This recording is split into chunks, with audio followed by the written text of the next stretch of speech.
All right, welcome to the Remodelers on the Rise show. A lot of you are listening to this via audio.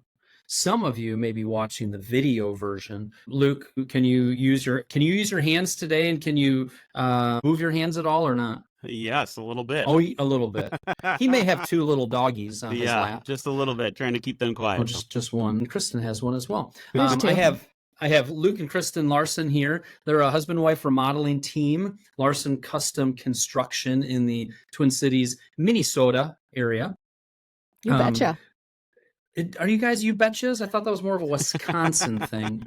It's a little of both. It's not actually a part of normal vernacular, but it's definitely part of the joke. Okay. Well, there you go. You betcha. It probably moseys over into Minnesota. And Luke and Kristen, they've been in, I think Luke in particular, you've been in Remodelers Community, which is just a nice little, beautiful, wonderful, helpful Facebook group for remodelers. If you go to remodelerscommunity.com, you can join that. And there was something that I posted, and then there was something else that was posted. And Luke wrote the following. He said, I'm really into personal development, business / entrepreneur. And then he wrote entrepreneuring, etc. I think you made up a word there, but I understand what you meant. And my wife is really passionate about settling in, being domestic, quality time with family, etc. Basically, I'm the dreamer and she's the nester. Over our 15 years in marriage, that's translated well into a huge shared interest and passion for intentional living and building a life that you love. We want to build a life that we don't need a vacation from, and we want to help people do the same. So you had this idea of, I think we're wanting to do a podcast and create a podcast. It might be an idea that we have in the future. And I thought, hey, you guys haven't started that, but why don't you be a guest on the Remodelers on the Rise show? Because that topic right there can be very impactful and interesting and helpful to whether there's husband-wife teams listening or whether any remodeling business owner is listening. How do we balance and how do we make sure we are building a business that really supports the life that we want, not the other way around? Mm-hmm. So that kind of sets the stage for what we're going to talk about. I bet you we're going to get even into some tips for married business owners. But before we do that, could you maybe just give a little bit of your background story, who you guys are, and just a little bit of context around what you do on the remodeling front, and then also just how your business got started and that whole story. Yeah. Oh, absolutely. Thanks for asking. So we started during the middle of COVID, and right now we're beautiful. I know, isn't it great? Yep. We started middle of COVID, which was interesting. It had its challenges, but it was also a busy time for most of us in the remodeling world. So it was a good time to kind of get going. But basically, we are Larson Custom Construction. We do interior remodeling, and we focus on basements and bathrooms. We also do kitchens and everything on the interior, basically. So we're a full service general contractor on the interior of the home. Yeah, got started during COVID. As far as some of our backstory, we've been married for 15 years, like you mentioned. Kristen, did you hear him say it? He said, it cut out there for a second, but he said 15 glorious, wonderful years. Did you hear him say that, Kristen? I did hear that. Isn't that great that I said that? That's so good. Good job. It was a little fast. He said, I heard it. Yeah. Yeah, you're good. That's good. Yeah. So 15 glorious, wonderful years. It really has been. And it's had its ups and downs, but our focus has always, the word teammates has been a very core part of who we are since the very beginning. Not that we've executed that perfectly, but that's always been the aim and the goal. And right around year 8 or so, we crashed and burned. Our communication wasn't great. We were having just a lot of trouble on how to really be a good team. And we sought help. We found counseling. We worked on it and we dug in. It was a super difficult time, but also a really formative time. And during that, we kind of came together and we thought communication was our strength, and it just wasn't. It just plain wasn't. And learning how to talk so that the other hears, as opposed to just to speak my piece, for instance, or something like that, was a big thing. So to be able to really learn how to communicate well, grow well, and also kind of get our priorities straight, both personally and maritally, so that we can really be unified and go forward. And that was such a helpful thing in that season. So kind of fast forward, we started to learn and I guess, execute those lessons and really apply them and learn from them. And so 2021, right during COVID, I was in an audio engineering company. Actually, I had done construction in various ways before. I've always kind of done remodeling in our own homes and things like that. But I was in a totally different career path, and I just kind of hit this point of realizing I think I want to get back into construction. And I had a lunch with a home builder, and I was kind of asking for a job, kind of asking for advice, and he finally he said, he's like, okay, I don't have a job for you. I'm not going to hire you, and don't find a job anywhere. Start your own business. I was like, wow, okay, well, that's helpful. And I took that back home, and Kristen and I chatted about it, and to my kind of surprise, she was just so on board. She's like, this feels right. This is the right time. I think you should do this. And to give a little backstory with that, Luke has always wanted to run his own business. He's always had this entrepreneurial heart, and that honestly has always freaked me out. So for most of our marriage, he would have these ideas like product ideas or business ideas. And I would kind of go to this place of panic because, business ownership it's risky. And so I didn't even know then what I know now, but it just never felt right. I never had peace about it. It never felt like, it always just scared me. So anyways, he had this conversation with this guy, and he came home and he's like, I think, he's like, I kind of want to become a subcontractor. At that point, he wasn't a GC at that point, but there was something about it that just felt right. And I just felt all this peace, and I felt this okay, I think I'm okay with you quitting your job. I'll keep my full-time job, and let's see what happens. Let's do this thing. It was amazing. Yeah. It was just, the timing was perfect. Yeah. And Kristen, how would you kind of, what else would you add to that season that you guys went through where you're working on communication and that side of things? What were some of the takeaways from that? Yeah, I mean, how deep do you want us to go into marriage stuff? Oh, I love How that. much There's a lot of do story you there. how much time do you have? That was, it was just a really interesting time because, we were married for 8 years. And it was interesting because what we found out, like he said, we thought communication was like our biggest strength. And so when we were working with our counselors, they're like, we're going to talk about communication next week. And we're like, oh, we got that, whatever. Easy. And it was the biggest problem. But what we found out was I'm an external processor, if that makes sense. I talk about everything that's going on in my head. I express everything. All my emotions are out there. I'm very much an external processor of life. And Luke is an internal processor. So if he's thinking about something, I won't know about it until he's thought it perfectly through, and then he'll come to me. But it was kind of to a point where he would just never come to me with that. So I would say a lot of things. I would express a lot of things. Essentially, I would end up hurting him even, and he would never tell me, and he would internally process it. So we kind of got stuck in this cycle where I was always expressing things and not necessarily knowing that I was hurting him and he was being hurt. And so there was kind of this like slow deterioration that was happening in our marriage. Where, Quiet too. And it was just really tough, where it got to the point where at home it was just this constant tension. And then he was kind of like just like shutting down as a person, and his personality was shutting down because of just like what was happening to him. So that was kind of what brought us to this breaking point, and of this point where we were considering separating and being like, okay, maybe you need to go stay with your parents for a little while. I'll stay here, because we didn't know what to do because we just kept hurting each other. So that's what brought us into counseling, which was just radical for us, and kind of helped me see what I was doing, and then helped him vocalize so that we could both get into this better balance of I need to pay attention to what I'm doing and be more considerate and understand that like my words have power, and he needs to express to me when I hurt him, and we need to be able to communicate in those hard places to get back on the same page. And one learned those skills, and then frankly practice those skills to try to make them more of a habit. Absolutely. Yeah. If you were thinking of somebody, maybe somebody's listening to this, I think some of the stigma around going and seeing a counselor or a therapist or a psychiatrist or whatever you want to put in there, I think some of that stigma is starting to evaporate, but I think there's still a lot of it. If somebody was listening to this and they're kind of like, we've either tried, we went to that therapist for 3 sessions and it made it worse. Maybe that is the next step. We are dumbfounded. We're not sure what to do next. What would you say to that person that might be thinking that?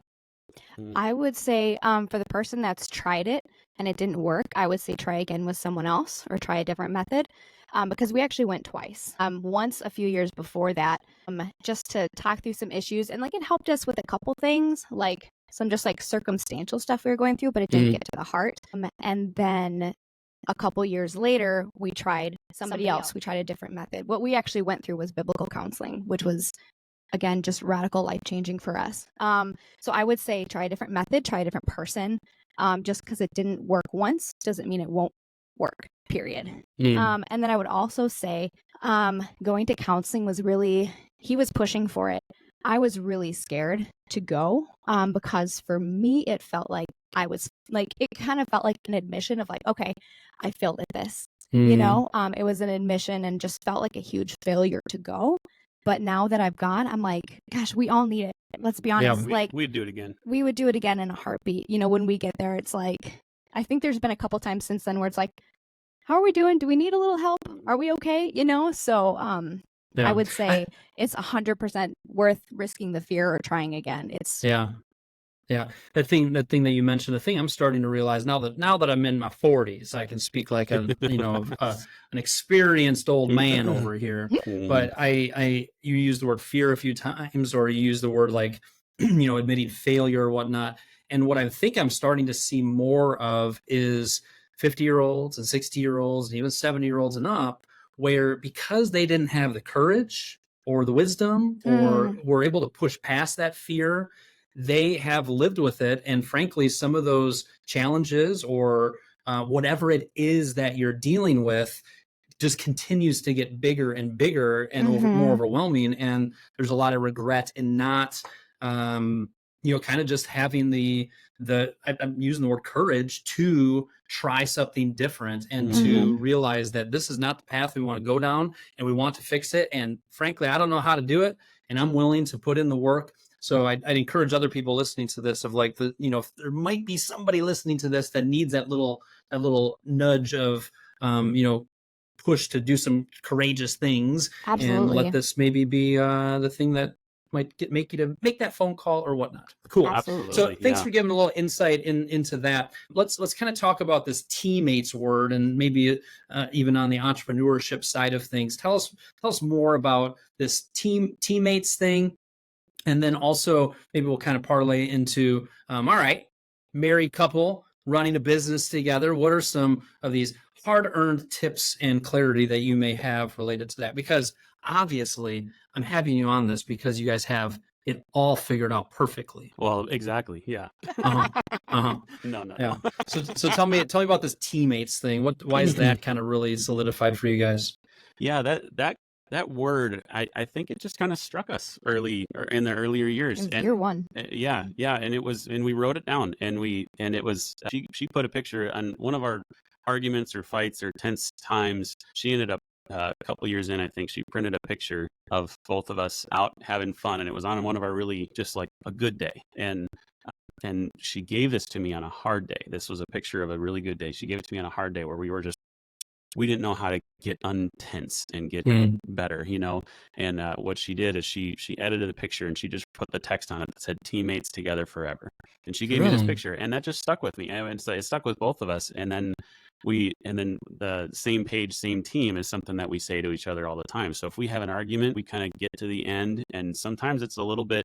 Sometimes we're right there at the end and we're on the same page and we're totally good. Sometimes it takes we'll literally ask the question. There. Same page? Yeah, same page, same team. And sometimes same page is no, but same team is always a yes. And it just reminds us of the goal of unity, And so that's kind of where that came from. It's been kind of baked in since the beginning, which has really helped us to fight through some of the hard times. And I think one of the places that came from, we mentioned earlier before this, but Luke's mom is a radio host, and she has interviewed a ton of people. And one of the people that she has interviewed has said, like, if it's not a win for both of you, it's not a win.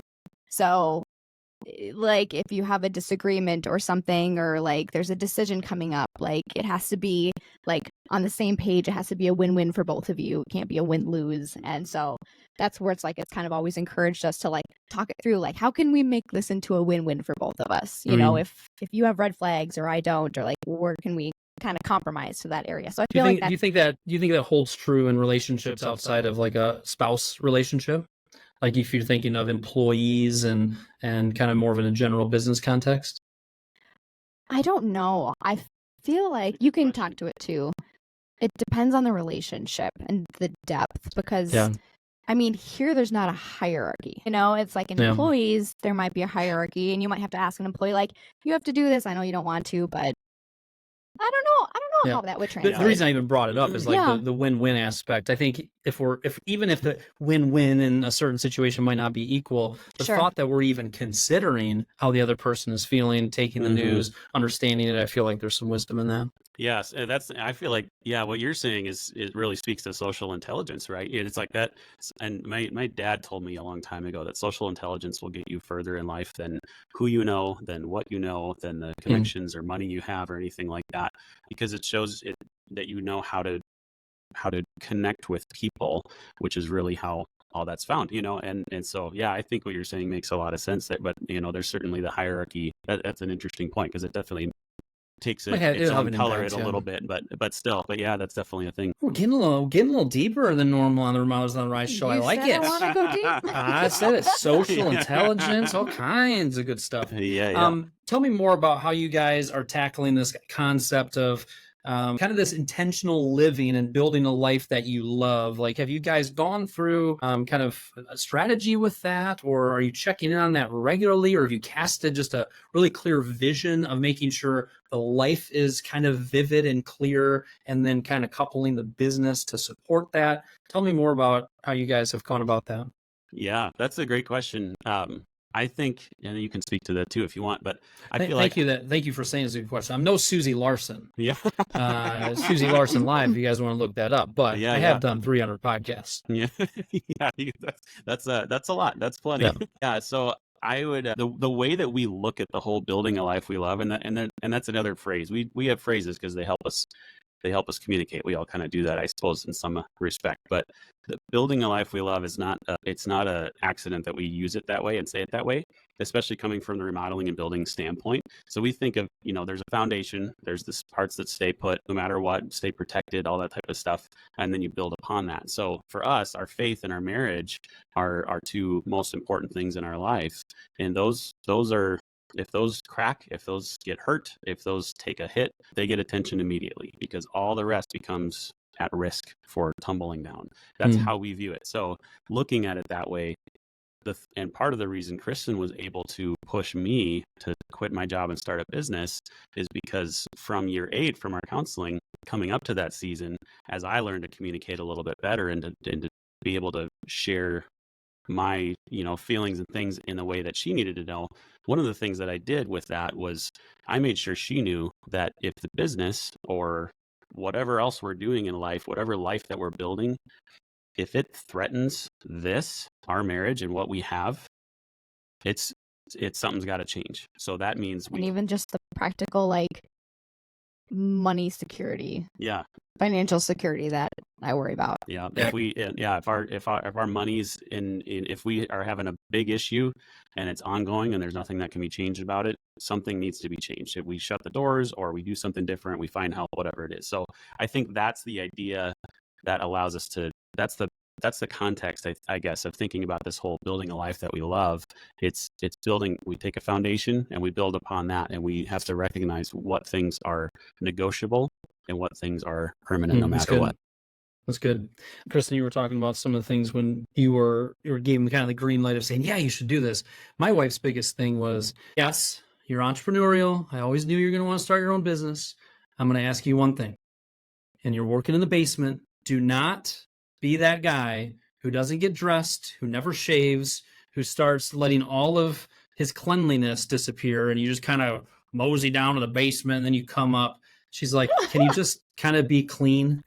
And that was her biggest request. I love that. Yeah, That's a at least great request. what's in camera view, you know. At least in camera view. Yeah, exactly. Yeah. The other thing she would do, we had when I started it, I guess we had one kid, another young one, and she knew I was down there working hard. It was kind of exposed ceiling basement, but I think part of the time she's like, does he not hear that these kids are going crazy up here? Sure, yeah. But when she really wanted to be passive aggressive, she would just play the piano that was right above me, really loud, and that was my sign of maybe I need to check in up there to make sure everything's okay. Yeah, I moved out. I moved out of the basement to an office pretty quick. Yeah, that's a level that we can't speak. We do not have children. Our business is our baby, and we have 2 chihuahuas. But that level with the kids and everything, that adds a whole nother level. Yeah, for sure. Another dynamic. So share a few tips for married business owners. What are some of the things that have become real clear for you guys? We may have touched on a couple of them, but maybe kind of reviewing them a little bit more. Yeah. I have one that's just like practical. So we both work just kind of right next to each other on our laptops. You know what I mean? And so a lot of the times Luke is off on a job site or checking in on things, picking up supplies, all that kind of stuff. He's the project manager and sales guy. And I do all the marketing, admin, bookkeeping, kind of the admin structure is what I do in the business. So on the days that we're both together and working at the same time at our desk, I love those days because it's just fun. But there's also, it can be so easy to, like I have a question, it's the most important, so just pepper him with questions. When in reality, he's deep in thought working on his own things. So we've kind of come up with a system that we both use with each other, which has been so helpful. Where I'll just be like, I have a question when you have a second. And I'll just say it and he'll be like, okay. And then I'll continue on with my thing. And then when he's ready, he'll be like, okay, what's up? Because otherwise, in the beginning, we were just like constantly interrupting each other. And it was honestly really annoying for both of us. So that's just been like a little practical thing that's been really helpful that we use daily. Like, do you have a second? Very, very practical. And that whether it's husband, wife, or whether it's just employees in general. When I had this Remodel Your Leadership conference a few weeks back in Detroit, and one of my guest speakers, a gentleman named Tony Woodall, he was teaching on kind of creating individual bonds with your team members. And he used this acronym called CAKE. And one of the things that he was talking about is really kind of similar to what you were saying, but a question popped up from somebody of like, well, what if they just are always interrupting? What if they're always do? And a big message he had was, hey, there are skills that we need to learn. I mentioned a little bit earlier when I was talking about skills. There are skills that we need to learn, but the big thing is turning them into habits. And what you just described there is like, there's this skill of how do I, let him know without totally screwing up his estimating or whatever he's deep in thought on, or video gaming or whatever he was doing. Whatever it might be. Whatever he was doing, and how do we learn that skill, but then do it consistently enough where we turn it into a habit? And I think with our team members, there's a skill of having them kind of maybe batch their questions or, figure out how to approach us without totally messing derailing. Up what we were doing. That's the word I was looking for 30 seconds ago. Thank you. I'm like derailing it. And then being consistent enough with it that it becomes kind of the normal. And then we step back and look at it and we're like, well, this is super helpful. Why didn't we just do this before? So it's being, again, the other common thread there is being thoughtful of the other person and kind of understanding how they work. So that's good. What are some other tips on the married business owner front? Man, that's a good question. Yeah, I touched on the kind of the foundation, like figure out your foundational pieces, the things that are non-negotiable. It really, really helps to make quick and easy judgments and just even on a day-to-day basis, it just helps a lot where we can kind of know, okay, I know what my main pieces are. I don't have to question those. I can kind of think about how to make these things strong and do that. So I think that's a real big one. We touched on kind of communicating. I even learned same page, same team. Yeah. Same page, same team. Same page, same team. Yep. It's such a good, little things like that. That's so helpful to be able to, just get on that same page and everything like that. And there's something, I mean, just touching on the whole batching the questions thing, we found that there's sometimes for the most part, if she has a question or if I have a question, like, hey, I have a question when you have a moment. For the most time, most part, it's, within 5 minutes, there's some availability. I don't think I've ever had to say, I can, I hear you. I need a couple days. Right. That's never really had to be a thing. So it's really It's helpful to be able to Tuesday. I'll structure. get back to you on Friday afternoon. Yeah, right. But so that's helpful. But batching them, like you said too, I think that this could work in a team overall too. But batching questions, there's really something about batching up 10 questions, and somehow in that process it becomes 4, right? Yeah. Because you kind of have a natural filter of, no, I can figure this out on my own, or I can, and it really helps efficiency all around too. So we've kind of found that too. But yeah, I do batch with bookkeeping. that's true. There you go. She's like, I have 12 receipts for you, and that doesn't get smaller. How do I categorize these? Yeah, that batching thing, I think, is a piece of advice that works just overall on the calendar too. Mhm. I hear a lot of remodelers who are going, man, it just seems like I'm running to and fro. Well, that's because you're doing a sales call on Monday and Tuesday and Wednesday and Thursday. What if you batch that? What if Tuesday was your initial meeting day? What if Wednesday you batched all of your estimating? A lot of times that helps us kind of reduce the noise and the chaos and makes us more productive. That the teammate thing that you were mentioning with the same page, same team. The other thought that comes to my mind for that is, if I'm sitting down with my remodeling team, with my employees, and I started a team meeting by kind of saying, what would it look like for us to be more of a cohesive team? What would really, really, really a really, really good team look like? I might even bring up the NBA because it's the NBA season right now, Yeah. or the NFL, but there's a lot of sports analogies there too. And what a good question to ask your team. I hope there's 2 people listening to this that actually open their next production meeting or employee meeting with asking that question, because that puts us in the right frame of mind. I've also heard people say, like, hey, we're a family, we got a family feel, we're like family around here. And I've heard people kind of mention that over time of going, well, with your family, sometimes you can't really pick your family. And, sometimes we just have to put up with some crazy in the family. But a team, everybody needs to be working together, and some team members come and they go. So that concept of really embracing, as a company owner, a team approach, that same page, same team can be part of that. And communicate, and learn how the other needs to communicate and wants to. There's nothing wrong, Luke, with you being very internal and processing it that way. There's nothing wrong, Kristen, with you processing everything out loud. Literally, you guys have distinct personality traits that kind of the end result is the same thing, but you approach it totally differently. There's several podcasts I've done on DISC, DISC, which is digging into personality profiles that can be very eye-opening on how to better communicate with one another. So I like some of what you shared there. You also mentioned something about vision caster or implementer. Kind of some tips there. What do you know, or what do you guys experience on that? Yeah, great question. So I'm much more the vision dreamer, as we mentioned, and we called her the nester earlier, but she's also the implementer. She's the action step person, which is really great, but we also had to learn how to work together in that way. And I know there's a lot of people out there where maybe you're both running a business together and you have 2 vision casters or 2 implementers, but hopefully this will still help you to get an idea and seek help outside of your marriage unit if you need, or build a team accordingly. But for us, as the vision caster myself, I've learned how powerful that is. I have that kind of, every skill needs to be developed, but I have that naturally in me. And so I'll every once in a while I'll get excited about something and I'll cast vision, and then Kristen gets pumped and she's like ready to go. Or sometimes she goes, yeah. Or can't we just implement the 4 that we're working on right now? Yeah, that's probably a little bit more common. Yes. But in my head, she's always so pumped. Yes, yeah.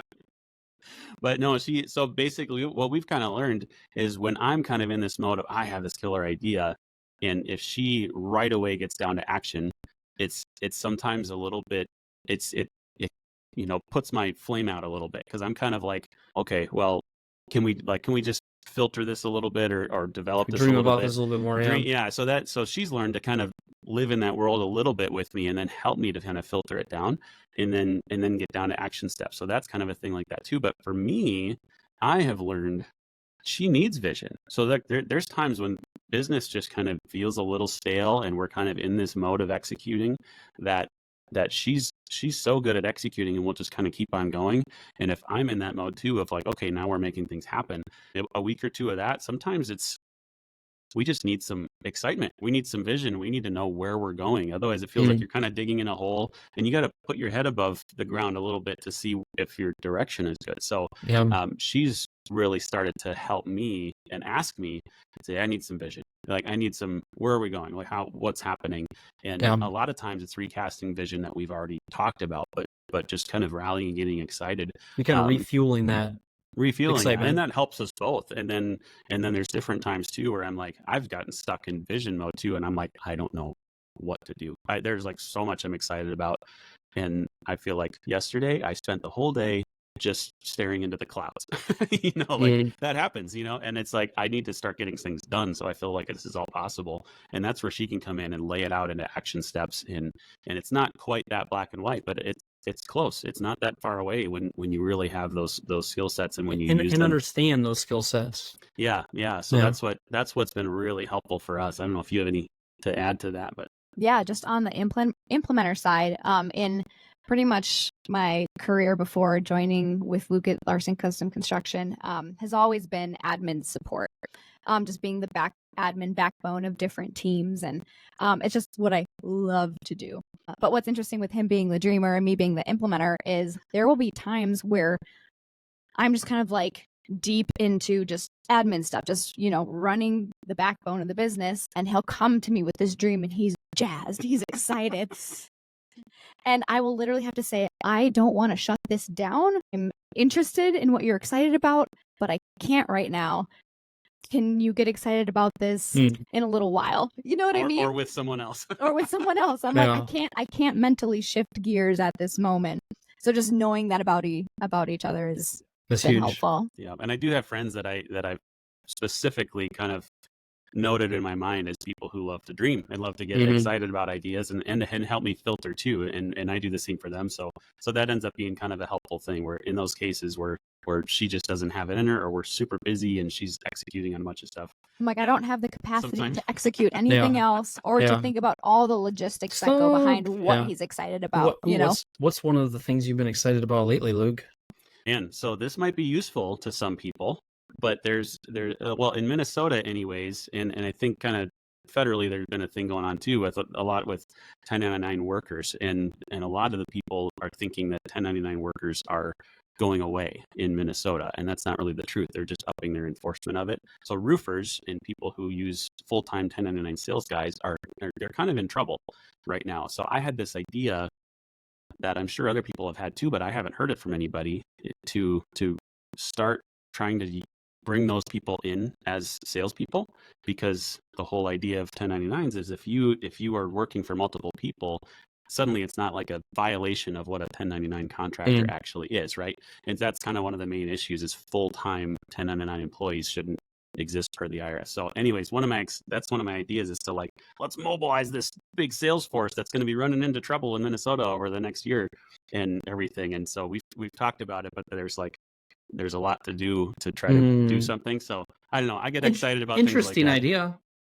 Yeah. So who knows? We'll see. And I have a feeling if I said an idea, now tell me about your actual construction business, and you go, well, we're working on fine tuning our sales process. We're really wanting to grow more, so we're wanting to ramp up our marketing efforts. We're working hard on our job costing and understanding our financials, and we're looking to maybe add a team member. You'd probably start going through a list of things on that business front, and then I might rain on your little parade, and you might go, well, I guess I got enough to work on there. Yeah, It's right. probably a bigger priority than mobilizing the 1099s of the world. Yeah, I should call you sometimes. Yeah, that's what these conversations feel like.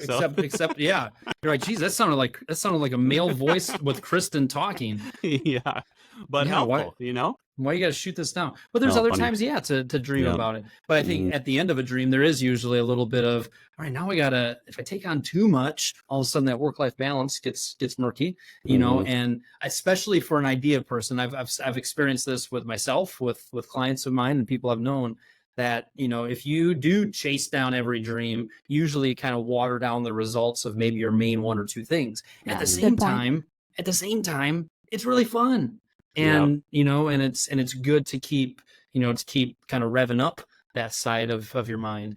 Sometimes dreaming up this random idea all of a sudden gives you clarity on maybe your core thing. So yeah, it's so true. And I think as a now going into year 3, a lot of people have been in it a whole lot longer than us, but we've had enough time, and I've had enough time in the business to know that I don't get excited about dreaming all the time as much as I never got to dream as an employee. Really, I felt like, in getting to dream all the time with this, I realized nothing happens. Dreams never happen if you don't have an executor helping you out and really getting down to business. So that whole filtration process of going from 10 ideas to 3 ideas to 1 that really works, and then starting to put the action steps, as much as it's not my natural skill, it's so much something that I get excited about when action starts to happen. That's growing as a business owner, to recognize that and to see that cause and effect.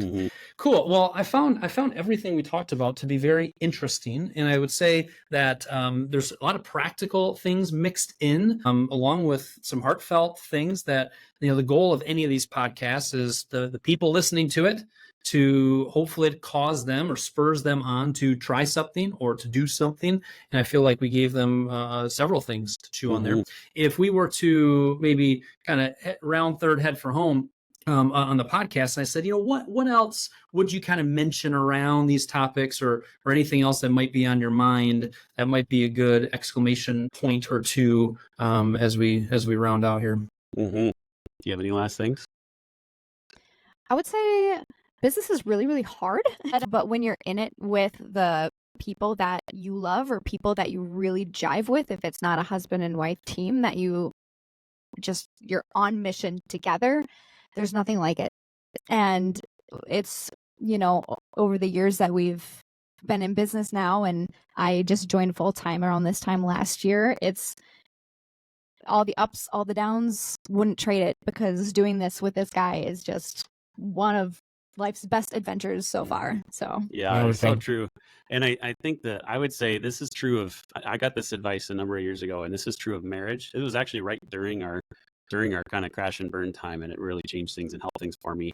But it's true in marriage, it's true in business, it's really true in anything. A mentor told me that you rarely find peace until after a 2 feet in commitment. So when you're not thinking of a potential way out, is this going to work? Am I kind of dating this idea or whatever? Once you're just 2 feet in, that's when the peace really comes. So and I feel like that's kind of that's my encouragement, is if you're in this in business and you're kind of thinking about, maybe I should switch to this industry, or maybe I should make this big change or change my niche or whatever, or maybe in marriage, it's kind of like, well, I want business to work, but I really want this, whatever it is. If you're waffling, you're not going to find the peace that you're looking for. So find the areas that are most important to you and commit 2 feet in, full out, and go for it, because you can do this. And it's like, if we can do this, you can do this.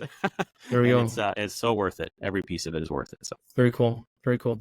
Yeah, that was one of my early mentors when I started my business. He kind of said, just, it's not going to get any easier from here. The bills are going to get bigger. We had a kid, another one on the way, and that side of things, just, and you mentioned it earlier, Kristen, of like, if I knew 2 years into my business what I didn't know when we started it, would we have still done it? That's part of the adventure of it. Is like, that our eyes are a lot more open, but only after you put your full 2 feet in there. Yeah. There's a lot of folks who are like, oh, that's cute. You've been thinking about that idea for 10 years. You're going to do something with it. You're going to commit to it. It sounds like you're passionate about it. That maybe goes back to some of the courage veins that we were talking about earlier, and some of that. So wonderful. Well, thank you for sharing kind of your guys' some wisdom there, some heart, some experience, sharing your story, being pretty open and transparent with that. That's a very helpful and wonderful thing as well. And I'm glad we made this happen. Let's do it again sometime, shall we? I'd love to. Oh, we'd love to. This is a blast. Thanks for having us. Hey, and start that podcast. Yeah, we will. Let's do it. What's the title of it? You already have a title, no? Yeah, we kind of have landed on the title of We Are Homemade.